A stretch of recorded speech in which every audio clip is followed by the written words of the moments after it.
Hello good morning दोस्तों। आज मैं फिर से आपके लिए एक नया वीडियो लेके आया हूँ जो कि जनगणना एवं जनसंख्या से जुड़े कुछ इम्पॉर्टेंट तथ्य हैं।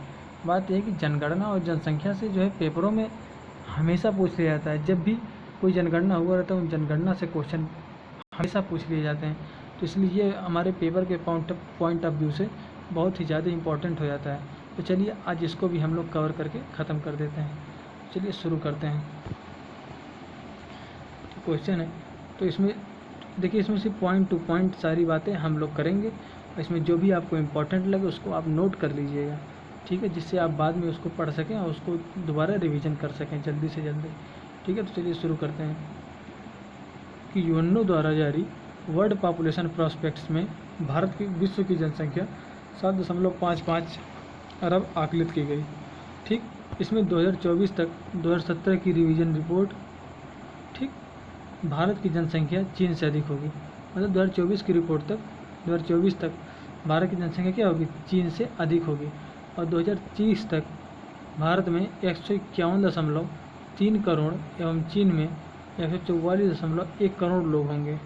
ठीक, 2011 की जनगणना में भारतीय जनसंख्या विश्व की आबादी का 70.5वां हिस्सा है, 70.5% है। ऐसे कह सकते हैं कि जो पूरे विश्व की आबादी है उसमें से भारत की आबादी सिर्फ कितनी है, 70.5% है। ठीक, सर्वाधिक खाद्यान्न उत्पादक देश क्रमशः चीन एवं भारत। ठीक, सर्वाधिक खाद्यान्न उत्पादन चीन एवं भारत विश्व जनसंख्या में भी क्या है, दोनों का 37% हिस्सा शीर्ष पर है।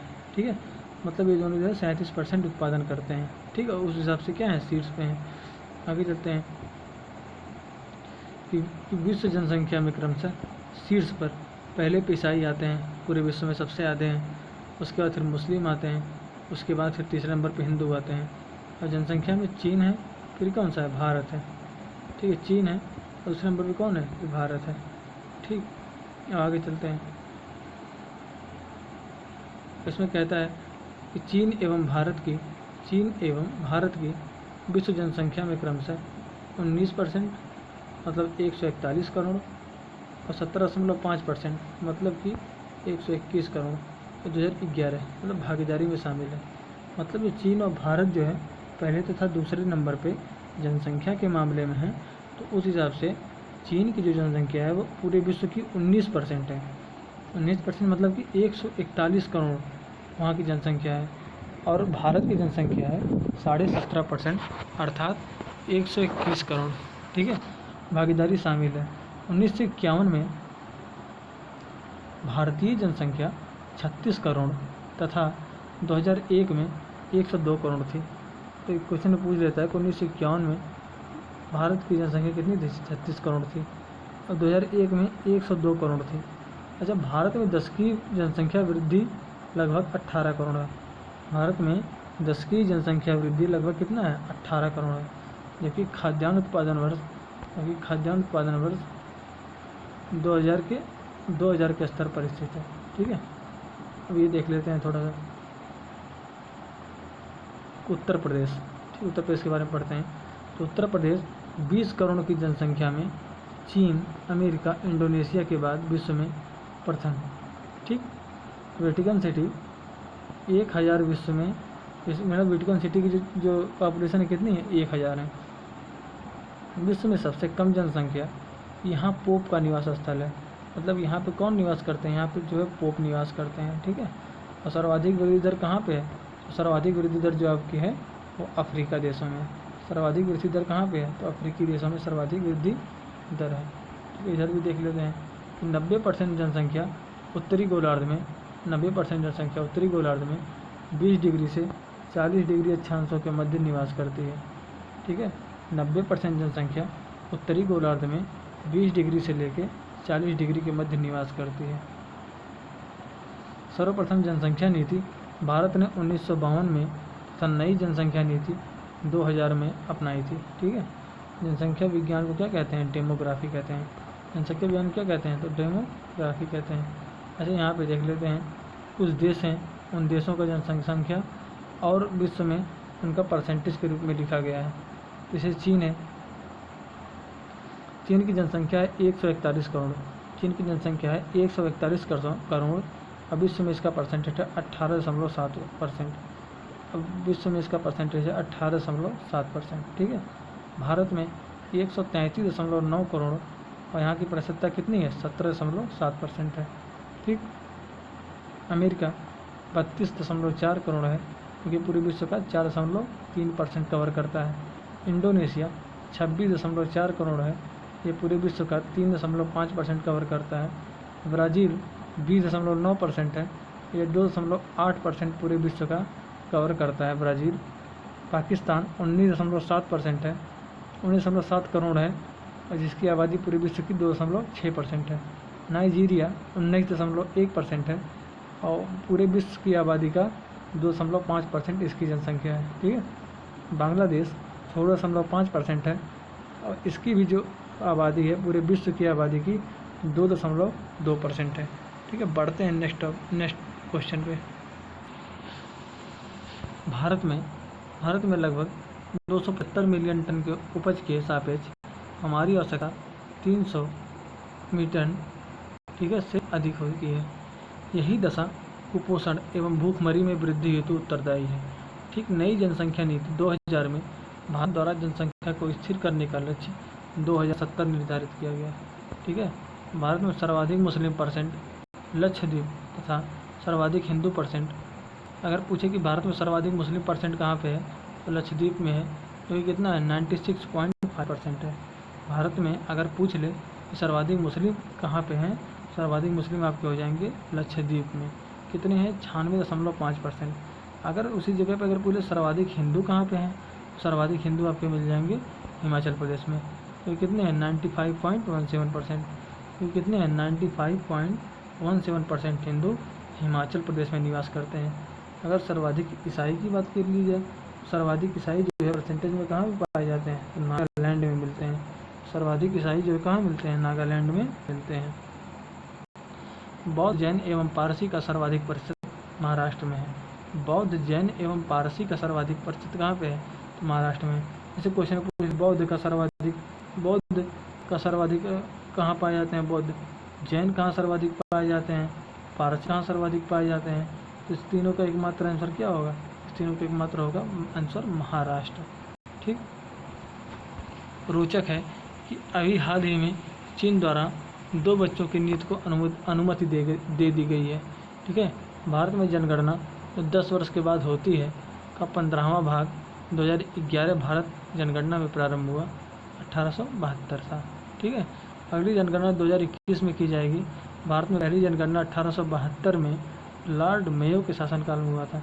ठीक है। भारत में पहली जनगणना 1872 में लॉर्ड मेयो के शासनकाल में हुआ था, जबकि भारत प्रथम नियमित जनगणना लॉर्ड रिपन के काल में हुआ था। प्रथम नियमित जनगणना लॉर्ड रिपन के काल से शुरू हुआ था, जो कि 1881 से हुआ था। 2011 की जनगणना 15वें क्रम की है। 2011 की जनगणना 15वें क्रम की है। इसका नारा है हमारी जनगणना हमारा भविष्य। ठीक है। हमारी जनगणना हमारा भविष्य। इस पर 2200 करोड़ रुपए व्यय हुए। इसमें नागरिकों से 29 प्रश्न पूछे गए। पहली जाति आधारित जनगणना हाजीमोरा त्रिपुरा में हुई। पहली जाति आधारित जनगणना, ठीक है, हाजीमोरा त्रिपुरा में हुई। क्वेश्चन पूछ सकता है कि पहली जाति आधारित जनगणना कहाँ हुई थी, तो हाजीमोरा त्रिपुरा में हुई थी। हाजीमोरा त्रिपुरा में हुई थी। ठीक है। आगे बढ़ते हैं। जनगणना के विविध अंतिम वर्ष। ठीक है। अंतिम वर्ष के बारे में देख लेते हैं। तो भारत में विश्व के क्षेत्रफल का कितना है, तो 2.4% है। भारत में विश्व के क्षेत्रफल का 2.4% है। ठीक है। क्षेत्रफल में कुल जनसंख्या का 17.5% है। कुल जनसंख्या कितना है? 17.5% है। लोग रहते हैं। कुल जनसंख्या 2011 1 2021 05 69 573 पुरुष है। अब अगर बात की जाए पुरुषों की जो है जनसंख्या प्रतिशत है 51.47। पुरुषों की जनसंख्या प्रतिशत है 51.47। और महिलाओं की जनसंख्या है 48.53। महिलाओं की जनसंख्या का प्रतिशत है 48.53। और जनघनत्व कितना होता है? जनघनत्व है 382। ठीक है। जनघनत्व पूरे भारत का पूछा जाए तो 382। और अगर बिहार का पूछा जाए तो बिहार का अकेले का जो जनघनत्व है वो 1106 है। ठीक है, क्या इसका बिहार की 1106 है। और सबसे कम है अरुणाचल प्रदेश का, क्योंकि कितना है 17 है। सर्वाधिक केंद्र शासित प्रदेश तो दिल्ली है, 11,320 किलोमीटर स्क्वायर में फैला है। ठीक है, कह रहा है कम अंडमान निकोबार कितना होता है 46। ठीक है, ड्रिंकर अनुपात कितना होता है, एक किसका क्वेश्चन है 11,000:943, 11,000:943। ठीक है, कह रहा है सर्वाधिक केरल 81,084, सबसे कम हरियाणा 879, केंद्र शासित प्रदेश में सर्वाधिक पुडुचेरी है 1,037, सबसे कम उम्र यमनद्वीप 618। साक्षरता पूरा अगर ओवरऑल देखा जाए 73% साक्षरता है। ठीक है, पुरुष में देखा जाए तो 64%, महिलाओं में साक्षरता होती है सर्वाधिक। ठीक है, बढ़ते हैं नेक्स्ट क्वेश्चन पे।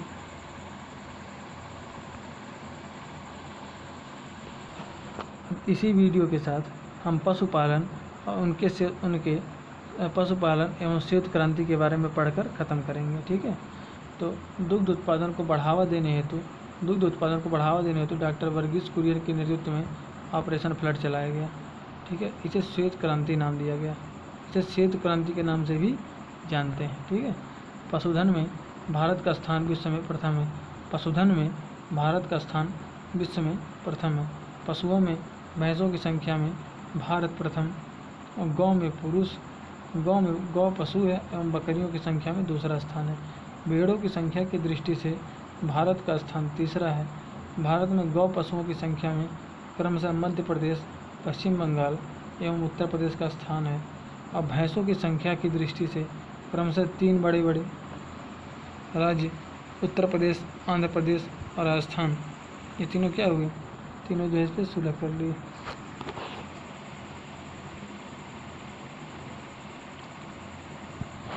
आगे चलते हैं।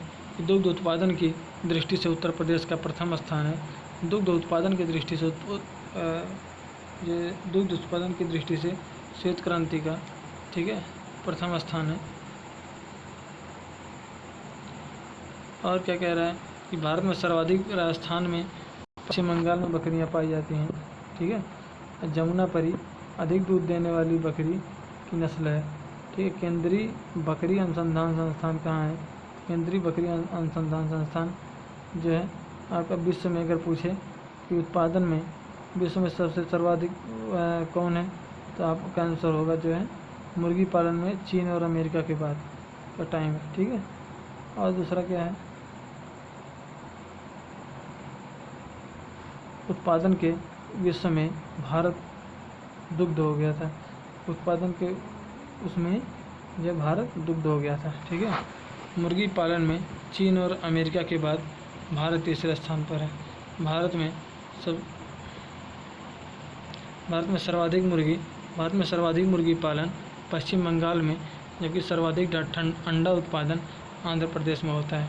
सर्वाधिक मुर्गी पालन की बात की जाए तो पश्चिम बंगाल हो जाता है, लेकिन सर्वाधिक अंडा उत्पादन की बात की जाए तो आंध्र प्रदेश हो जाता है। अब इसमें सर्वाधिक अंडा देने वाली मुर्गी की नस्ल को क्या कहते हैं, लेग हार्न कहते हैं।